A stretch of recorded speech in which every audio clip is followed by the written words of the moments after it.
Atos dos Apóstolos, capítulo 17. Atos dos Apóstolos, capítulo 17. Esse Deus Todo-Poderoso, que é o Senhor da história e que é o nosso amoroso Pai, em todo o seu poder e todo o resplendor da sua glória, Ele tem uma paixão fundamental que eu quero hoje falar com vocês.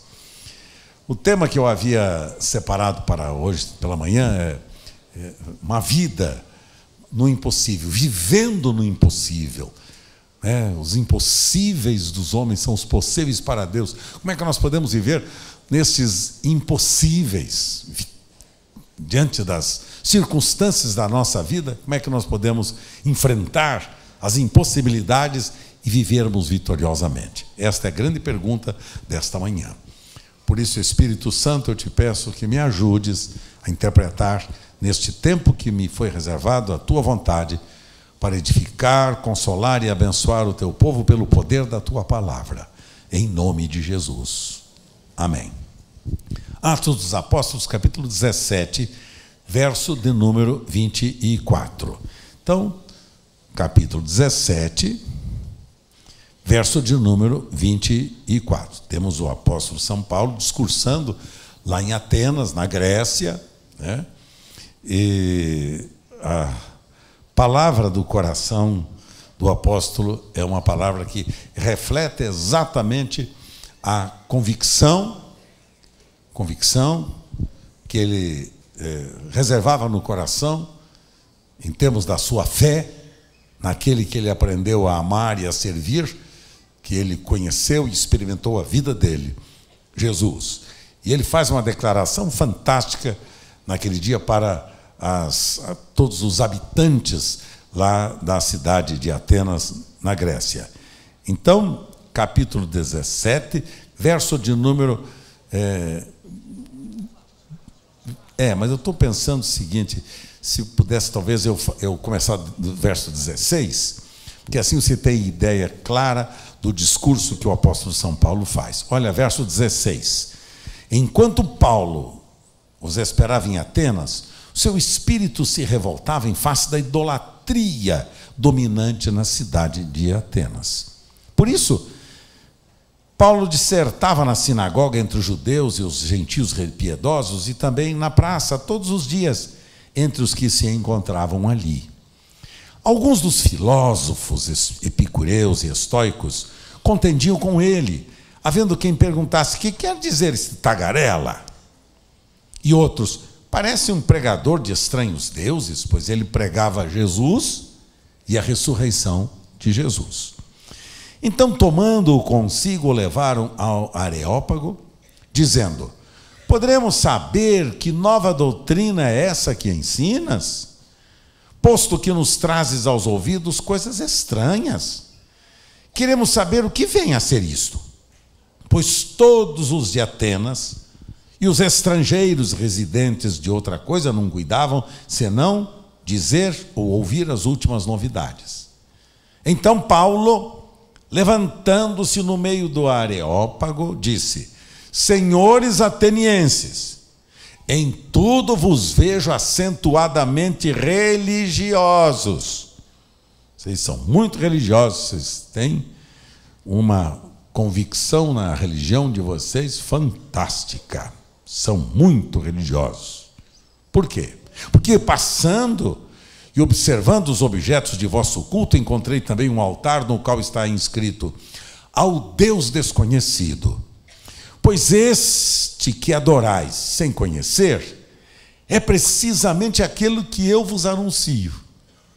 É um Deus que vocês não conhecem, que eu quero anunciar a vocês. Quem é ele? E agora verso 24, veja bem. O Deus que fez o mundo e tudo que nele existe, sendo ele Senhor do céu e da terra, e não habita em santuários feitos por mãos humanas.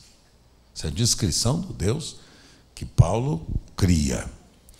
Ele não é servido por mãos humanas, como se de alguma coisa precisasse, pois ele mesmo é quem a todos dá vida, respiração e tudo mais.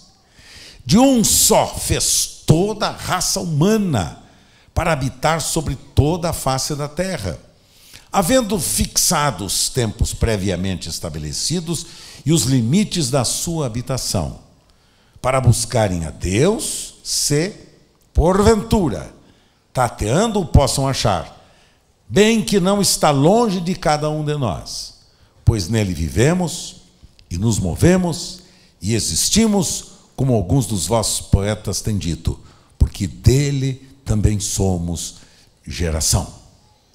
Sendo, pois, geração de Deus, não devemos pensar que a divindade é semelhante ao ouro, ou à prata, ou à pedra, trabalhados pela arte e imaginação do homem. Ora, não levou Deus em conta os tempos da ignorância, agora, porém, notifica aos homens que todos, em todo lugar, se arrependam, porquanto estabeleceu um dia em que há de julgar o mundo com justiça, por meio de um varão que destinou, Jesus, e acreditou diante de todos, ressuscitando-o dentre os mortos. Aqui está o discurso, parte do discurso que Paulo faz aos habitantes da cidade de Atenas, lá na Grécia, num lugar destinado aos discursos dos poetas, dos filósofos, dos pensadores daqueles dias que reuniam-se lá no Areópago exatamente para isto, para falar a respeito da sua fé, da sua religião, ou da sua filosofia, ou da sua crença, seja do que for. Era um lugar, portanto, onde Paulo faz um discurso importante, revelando exatamente a pessoa daquele que ele queria que aquele grupo de Atenas conhecesse. Veja que Paulo não está falando aqui de religião. Pelo contrário, ele está condenando todo tipo de religiosidade.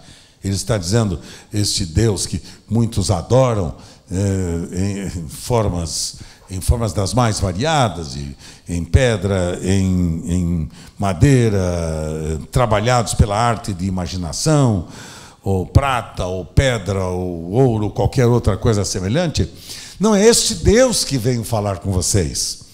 Eu não tenho compromisso com esse tipo de divindade, diz ele. O meu compromisso é com aquele que é o detentor de toda a autoridade, de todo o poder, de toda a glória, de toda a honra, de toda a soberania, nos séculos dos séculos. Por ele, foi ele mesmo que fez o mundo. E tudo aquilo que existe, existe por causa dele, dizia o apóstolo São Paulo. Foi ele que criou todas as coisas pela força do seu poder. Tornou-se o Senhor do céu e da terra, habita não em santuários feitos por mãos humanas, mas não é servido por mãos humanas, mas ele mesmo é quem a todos dá vida, dá respiração e tudo mais. Então, Paulo está exaltando aqui não a religião dos gregos, não a filosofia dos gregos. Ele está revelando e falando a respeito do autor da vida, do Senhor da história, do Deus Todo-Poderoso. E ele faz questão de exaltar a divindade desse Deus, dizendo que tão poderoso ele é, que ele é capaz de receber aqueles que o buscarem, aqueles que desejarem conhecê-lo, aqueles que se arrependeram, diz aqui o texto da Escritura. E ele não levou em conta os tempos da ignorância, porém notifica a todos os homens em todo lugar, em toda parte, que se arrependam. Arrepender do quê? Se arrepender do tempo em que rejeitamos a Deus. O tempo que Deus para nós era apenas figura de retórica, ou então imagens de escultura, ou então apenas objetos, sejam quais forem. Paulo está dizendo, este Deus que criou todas as coisas, que é o Senhor da história, que é o Todo-Poderoso, este notifica, este declara que as pessoas se arrependam. Se arrepender do quê? Arrependei-vos, dizia Pedro em Jerusalém, capítulo 3 de Atos, arrependam-se, pois, arrependei-vos, pois, de todos os vossos pecados, para que venham até vós os tempos do refrigério, pela presença do Senhor. Dizia Pedro: arrependei-vos, pois, e convertei-vos, para que cheguem os tempos do refrigério e venham agora os tempos de paz pela presença do Senhor. Então, o que Paulo está dizendo, este é o Deus Todo-Poderoso.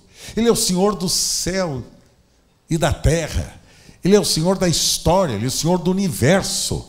É inquestionável o seu mando, sua soberania, seu poderio. Até hoje a ciência está aí tentando descobrir a origem da vida, tentando descobrir onde está de fato o ser que a criou. Existe Deus, não existe Deus, é ou não é, verdade é mentira, e filosofando de todas as formas, de toda maneira. E Paulo está dizendo simples: Ele é o Senhor da história, e Ele só está dizendo o seguinte: arrependam-se, venham a Ele, arrependei-vos, pois, e convertei-vos, para que cheguem os tempos do refrigério. Arrepender-se do quê? Do tempo da nossa ignorância, arrepender-se da dureza do nosso coração, arrepender-se do orgulho que muitas vezes nós estamos mantendo no coração, arrepender-se de uma falsa religiosidade, arrepender-se de uma falsa experiência com a fé. Arrependam-se com a prática pecaminosa de delitos que ofendem a Deus, que ofendem o semelhante, que ofendem o próximo, que ofendem a si mesmo. Então, Paulo está dizendo: é Ele que é o Todo-Poderoso, que é esse Senhor Todo-Poderoso, que é capaz de desejar ter comunhão, relacionamento, amizade com gente como eu e como você, que mesmo na ignorância, mesmo distantes de Deus, mesmo olhando para os outros lados da religiosidade aparente, né, o desprezava. Ele diz: eu sou capaz de receber. Vinde depois a mim, todos vós que estáis cansados e oprimidos, e eu vos aliviarei. Tomai sobre vós o meu jugo, e então, o que vai acontecer? Encontrareis descanso para as vossas almas. Ele é o Deus Todo-Poderoso que nos convida a irmos até Ele. Veja o que o apóstolo São Paulo continua dizendo agora, quando ele escreve aos cristãos lá de Colossos, Colossenses capítulo 1, quando ele escreve aos cristãos de Colossos, ele diz qual é a atividade deste Deus, qual é o compromisso que Ele tem comigo e com vocês. Capítulo 1 de Colossenses, verso 13. Olha o que Ele fez. Ele nos libertou do império das trevas. Ele nos transformou para o reino do Filho do seu amor, no qual temos a redenção, a remissão dos pecados. Este é a imagem do Deus invisível, o primogênito de toda a criação. Novamente, Paulo reforçando esta visão. Pois nele foram criadas todas as coisas, nos céus e sobre a terra, as visíveis e as invisíveis, sejam tronos, soberanias, principados, potestades, tudo foi criado por meio dele e para ele. Ele é antes de todas as coisas, nele tudo subsiste. Ele é a cabeça do corpo da igreja. Ele é o princípio, Ele é o primogênito dentre os mortos, para em todas as coisas ter a primazia, porque aprouve a Deus que nele, em Jesus, residisse toda a plenitude de Deus. Amém, meus amados? Em Jesus reside toda a plenitude de Deus. Se você quer saber como é Deus, conheça Jesus, porque Jesus é a expressão do Verbo que se fez carne e que habitou entre nós, e que nós vimos a sua glória como a glória do unigênito do Pai, cheio de graça e de verdade. Quer saber como é Deus? Conheça Jesus, porque nele você vai encontrar o amor, plenitude da bondade e da misericórdia. É em Jesus, é o que Paulo faz questão de dizer, ao nos mostrar lá em Atenas a grandiosidade deste Deus que sustenta tudo, que criou todas as coisas. Ele diz: pois é Jesus é a expressão deste Deus, é Jesus que manifesta a bondade deste Deus, é Jesus que se expressa com o mesmo amor deste Deus. Se você quer ver o Pai, basta você ver o Filho. Quem me vê a mim, disse Jesus, vê ao Pai. E aquele que vem a mim, de maneira nenhuma eu o lançarei fora, disse Jesus. Este é o Deus Todo-Poderoso. Este é o Deus Senhor da história. É o cabeça do corpo da igreja. Ele é o princípio, ele é o primogênito. Ele é o primogênito. Para em todas as coisas ele ter a primazia. Então Paulo fazia questão de exaltar Jesus. Exaltar Jesus. Jesus é o Senhor da história. É isso que eu quero levar ao seu coração nesta manhã, nessas breves e simples palavras. Jesus é o Senhor da história. Quando nós precisamos conhecer o amor do nosso Pai, olhe para Jesus, venha a Jesus, busque em Jesus o socorro presente no tempo da angústia, busque em Jesus o socorro necessário na aflição, busque em Jesus que é o alfa e o ômega, que é o princípio e o fim, busque em Jesus que é a fonte de água viva, busque em Jesus que é a videira verdadeira e que nós somos os seus ramos, busque em Jesus toda a fonte inesgotável da vida eterna, e quem vem a Jesus encontra a plenitude da vida, a plenitude da paz, a plenitude da graça, paz em meio às aflições, graça em meio às turbulências desta vida, paz em meio às crises e conflitos, paz no meio da enfermidade, da doença, do câncer, da paralisia, dos temores, das angústias, do desemprego, seja do que for, do Deus que pronto está para oferecer tudo a todos que o buscam e o buscam de coração. Ele é Jesus, fonte de água viva. Ele é Jesus, o Senhor da história. Ele é Jesus, o Senhor da história. Ele é Jesus, o Senhor da história. Bendito é o nome de Jesus. A vida só tem sentido, meus amados. A vida só tem sentido quando nós a vemos pelos olhos de Jesus, pela ótica de Jesus, pelos ensinos de Jesus. O amor, o perdão, a graça, a misericórdia, o favor, tudo nesta vida só ganha sentido quando a gente vê, olha através de Jesus. E aí, queridos, o Salmo 113, esse é um dos salmos que eu aprecio demasiadamente. Ele, Salmo 113, pela maneira como ele expressa este Pai e como ele fala a respeito da realidade da minha e da sua vida. Preste atenção no Salmo 113 agora e observe o que dizia Davi, o salmista de Deus, o poeta de Deus.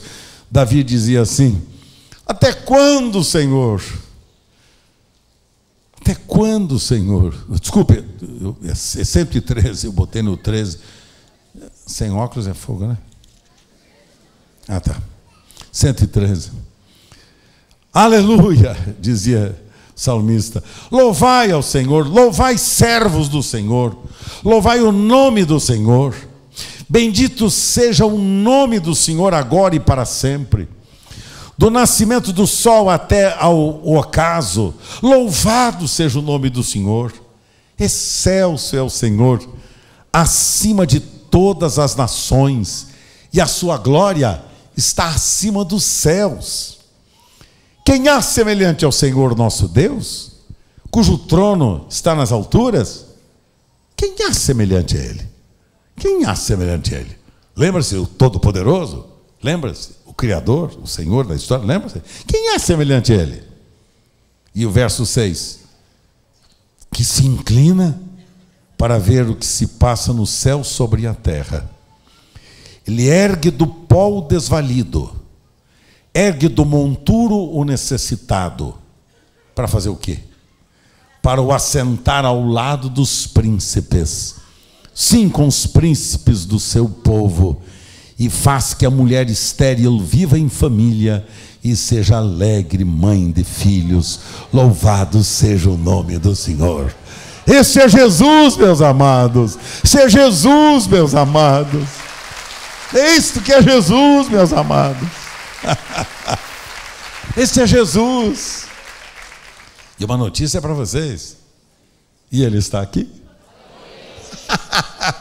onde 2 ou 3 estiverem reunidos em meu nome, diz o Senhor, eu estou aí com vocês.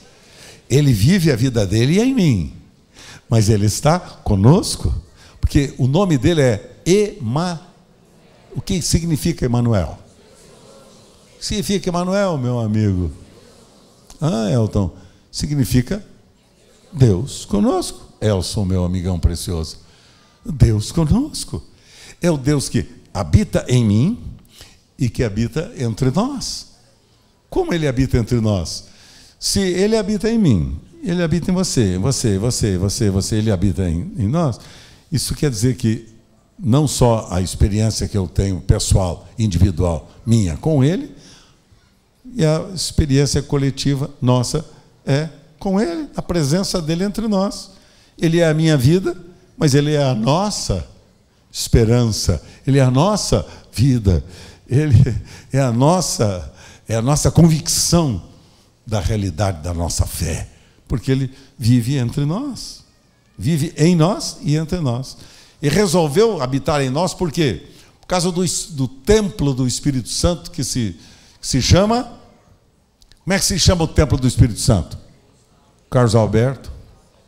Como é que chama? Marcelo. Como é que chama o templo do Espírito Santo? Como é que chama o templo do Espírito Santo? Fala, quero ouvir. Pronto, onde é que ele habita? No Marcelo, no Carlos Alberto, na Maria, no José, na Cristina. Ele habita em cada um de nós. Cristo, nossa vida. Agora eu fico extasiado com uma coisa, querem ver? Querem ver o que eu fico extasiado? É o seguinte, Lucas capítulo 5, olha só, Lucas no capítulo 5, prometo a vocês que eu vou ser bem rápido, tá? Antes das 2 da tarde eu termino. Lucas, estou brincando. Capítulo 5, Lucas capítulo 5, verso 17. Ora, aconteceu que naqueles dias estava Jesus ensinando e achavam-se ali assentados fariseus, mestres da lei, vindos de todas as aldeias da Galileia, da Judeia e de Jerusalém. E o poder do Senhor estava com ele para curar. Vieram então uns homens trazendo um leito, um paralítico, e procuravam introduzi-lo e pô-lo diante de Jesus. E não achando por onde introduzi-lo, por causa da multidão, subindo ao eirado, desceram no leito, por entre os ladrilhos, para o meio, diante de Jesus. Mas agora, veja. Vendo-lhes Jesus a fé. Jesus viu a religião deles? Viu o quê? Viu a fé, a convicção daquilo que ele tinha e do que ele podia fazer. Vendo-lhes a fé, disse Jesus ao paralítico: homem, estão perdoados os teus pecados. Ué, está paralítico e perdoa pecados? Que conversa é essa? E os escribas e fariseus arrazoavam, dizendo: quem é esse que diz blasfêmias? Quem pode perdoar pecados senão Deus? Jesus, porém, conhecendo-lhes os pensamentos, disse-lhes: que arrazoais em vosso coração? Que é mais fácil dizer: estão perdoados os teus pecados, ou levanta-te e anda? Mas para que saibais que o Filho do Homem tem sobre a terra autoridade para perdoar pecados. Quem é que pode perdoar pecados? Só Deus. É o Todo-Poderoso. Lembra do Todo-Poderoso lá, que Paulo discursava a respeito dele, lá no Areópago? Então, esse tem sobre a terra autoridade para perdoar pecados. Olha para o paralítico e diz: eu te ordeno, levanta-te, toma o teu leito e vai para casa. E imediatamente se levantou diante deles e, tomando o leito em que permanecera deitado, voltou para casa glorificando a Deus. E todos ficaram atônitos e davam glórias a Deus, e possuídos de temor diziam: hoje vimos prodígios. Louvado seja o Senhor, hoje vimos prodígios. Veja bem, eu descubro neste relato da Escritura, 3 fatos importantes aqui para nós.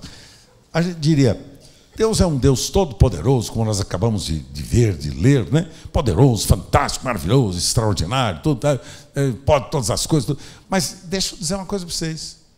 Eu descobri nesse texto que tem 3 coisas que ele não pode.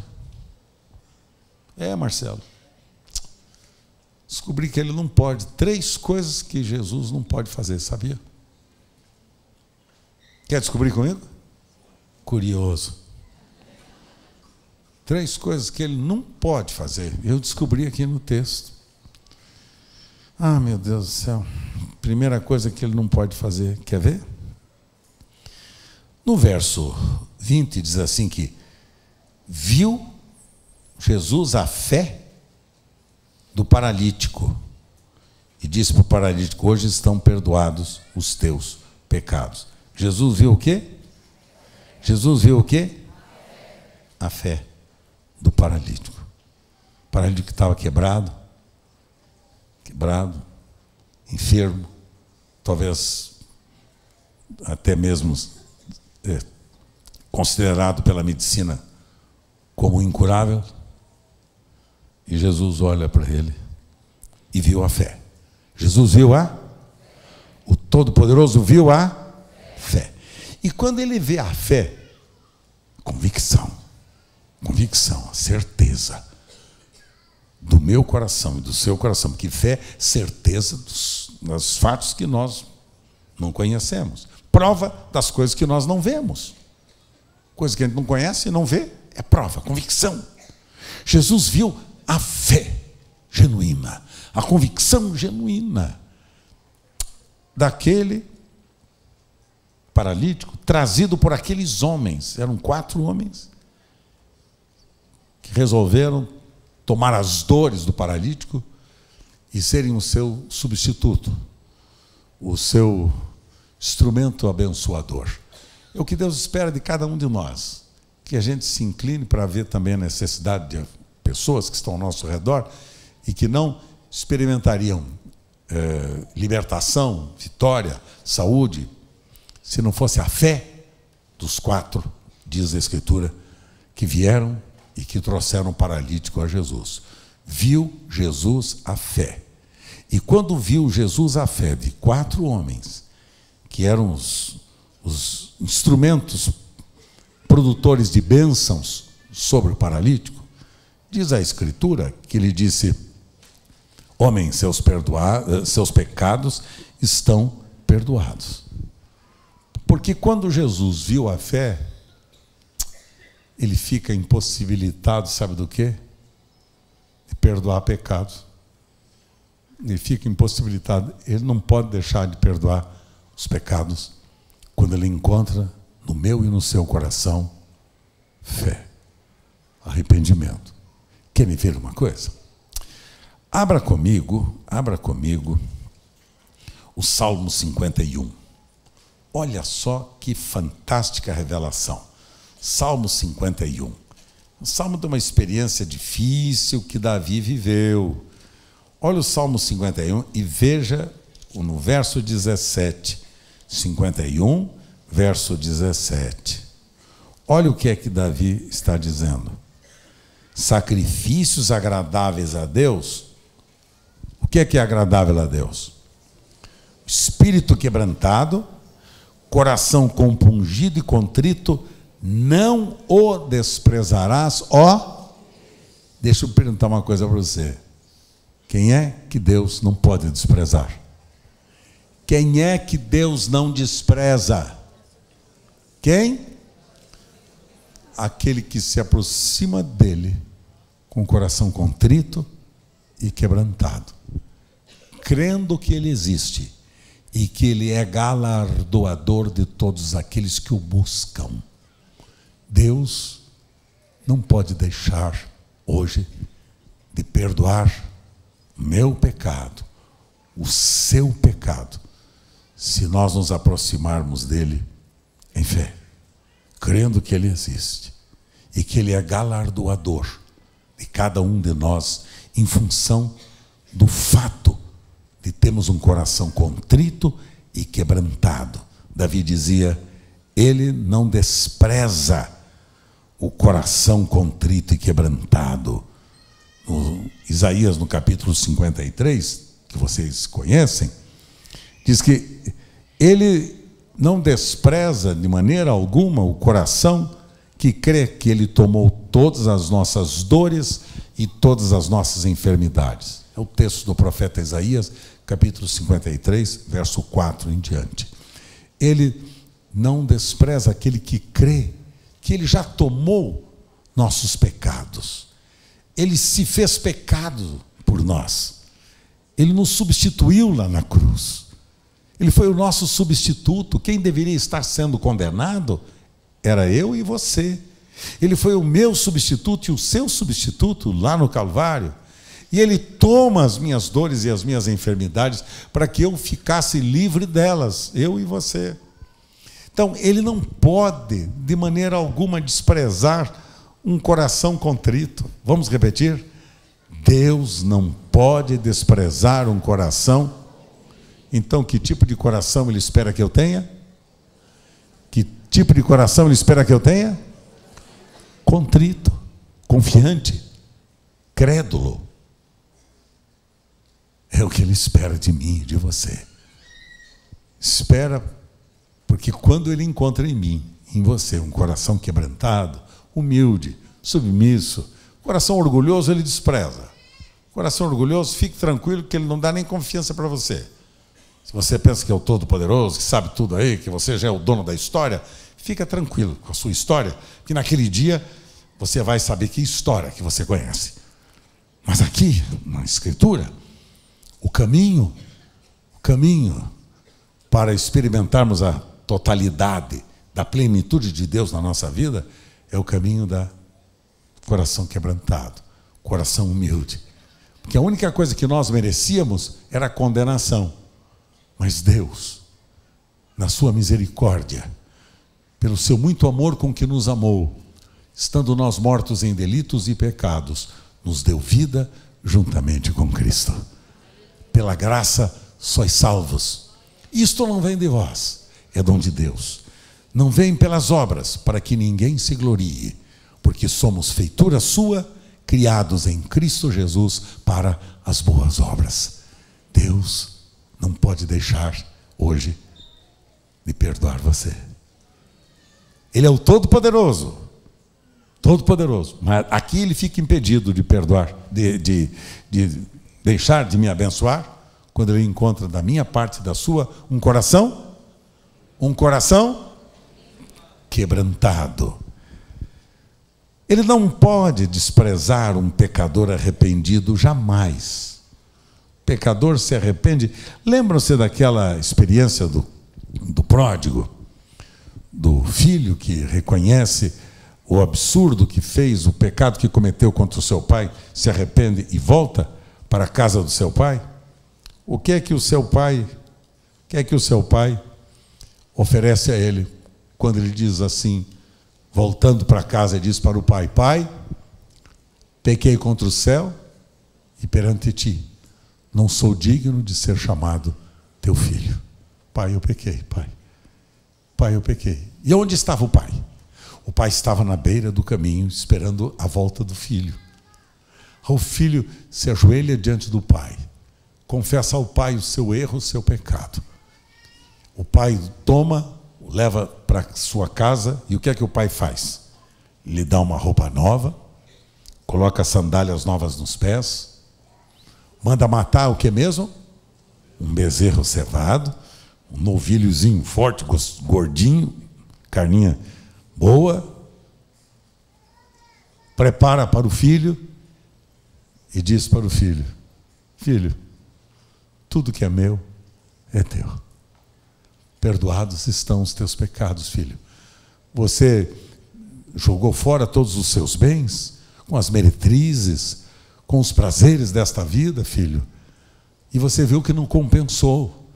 Então, filho, venha, filho. Vinde a mim, vós que estáis cansados e oprimidos, e eu vos aliviarei. Venha, filho, que perdoados são os teus pecados. Agora, filho, estou lhe devolvendo tudo que você havia abandonado. E aqui mais, meu filho, estou colocando o anel de honra da família. O anel que fala do vínculo com a sua família. O anel que fala da aliança que você tem com a sua família. Filho, recebo você. Porque sabe, Deus não pode deixar de perdoar um pecador arrependido.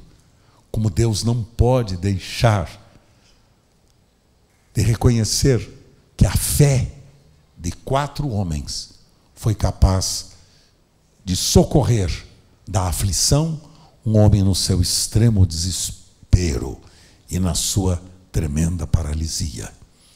Ele não pode deixar de curar, ele não pode deixar de perdoar, ele não pode deixar de abençoar aquele que dele se aproxima, crendo que ele existe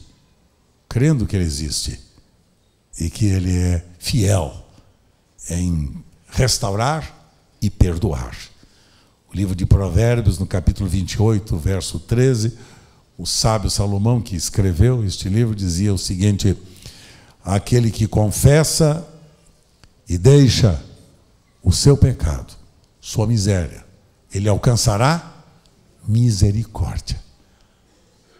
O que confessa e deixa, aquele que insiste na rebelião, que insiste em permanecer longe da graça de Deus, não experimenta a misericórdia, mas aquele que reconhece o seu pecado, que confessa o seu pecado e deixa o seu pecado, ele alcança a misericórdia. Porque Deus não pode deixar de salvar, perdoar, restaurar alguém que se aproxima dele em fé, humilde, quebrantado. E por fim, ele jamais poderá deixar de salvar aquele que invocar o seu nome. No Evangelho de Lucas, capítulo de número 23, tem um fato muito interessante, só para lembrar vocês aqui. Lucas, capítulo 23, verso 42. Lucas 23, verso 42. Lucas 23, lembra dos 2 malfeitores lá na cruz e tudo? Um dos malfeitores estava blasfemando, né, dizendo: não és tu o Cristo? Salva-te a ti mesmo, e a nós também. Aí então, o outro dizia o seguinte, verso 42: Jesus, lembra-te de mim quando vieres no teu reino. Jesus lhe respondeu: em verdade te digo que hoje estarás comigo no paraíso.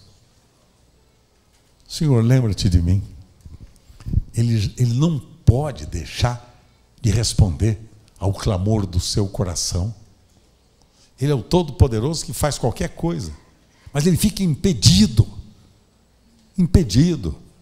de deixar de abençoar você, quando você o busca de íntegro coração, arrependido como o famoso ladrão da cruz.